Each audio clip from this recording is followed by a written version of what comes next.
بسم اللہ الرحمن الرحیم۔ السلام علیکم ناظرین، آج ہم آپ کو اس ویڈیو میں آپ صلی اللہ علیہ وآلہ وسلم کا واقعہ سنائیں گے، جسے سن کر آپ حیران رہ جائیں گے۔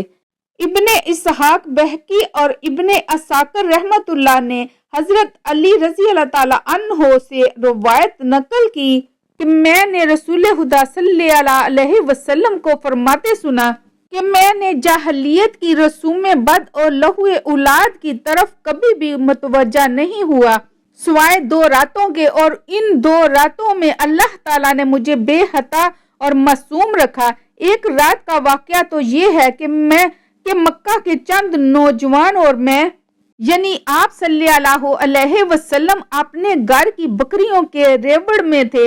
میں نے اپنے ساتھی سے کہا، ذرا میری بکریوں کی نگرانی کرنا تاکہ میں مکہ جا کر نوجوانوں کا شغل دیکھوں۔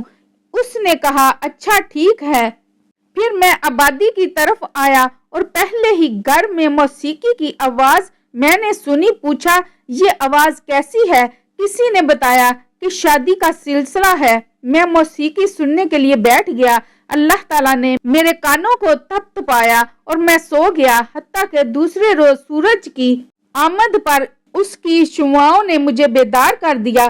میں اٹھ کر اپنے ساتھی کے پاس گیا۔ اس نے پوچھا، اتنے لمبے وقت تم کیا کرتے رہے؟ میں نے اس کو پوری بیتی سنائی۔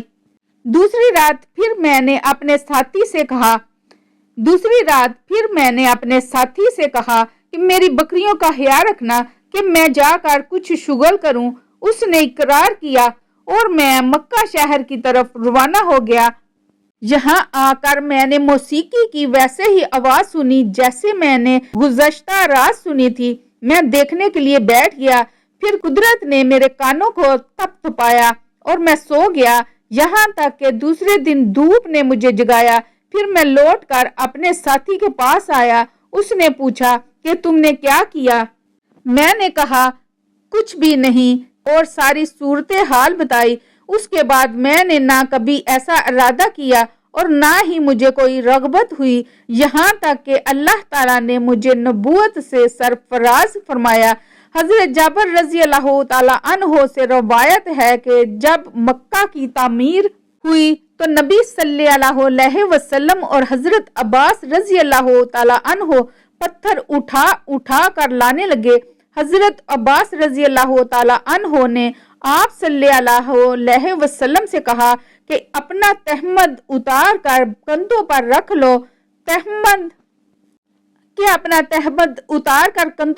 لو، تاکہ تمہارے کندھے پتھر سے محفوظ رہیں۔ چنانچہ آپ صلی اللہ علیہ وسلم نے اپنا تہمد کھول کر کندھوں پر رکھا ہی تھا کہ اتنے میں آپ زمین پر گر گئے اور آنکھیں آسمان میں لگ گئیں۔ پھر آپ اٹھے اور فرمانے لگے، میرا تہمد، اور فوراً آپ صلی اللہ علیہ وسلم نے تہمد باندھ لیا۔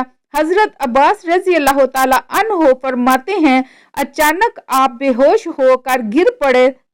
میں دوڑتا ہوا آیا تو آپ کی نگاہیں آسمان میں پیوست تھیں۔ میں نے کہا، اے بھتیجے، تمہاری حالت کیا ہے؟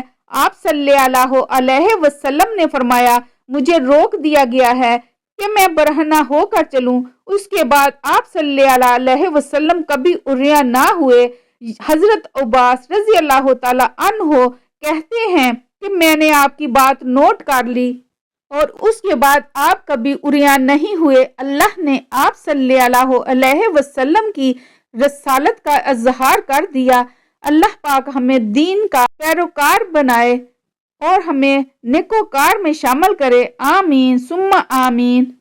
آیات میں آپ صلی اللہ علیہ وآلہ وسلم کی شان کے حوالے سے ایک واقعہ یوں آتا ہے کہ جب نبی کریم صلی اللہ علیہ وآلہ وسلم 7 سال کے ہو چکے تھے تو آپ کی آنکھیں دکھنے کو آ گئیں۔ مکہ میں آنکھوں کا علاج کرایا گیا لیکن افاقہ نہ ہوا۔ حضرت عبد المطلب سے کسی نے کہا کہ عکاظ کے بازار میں ایک راہب رہتا ہے، وہ آنکھوں کی تکالیف کا علاج کرتا ہے۔ حضرت عبد المطلب آپ صلی اللہ علیہ وسلم کو اس کے پاس لے گئے۔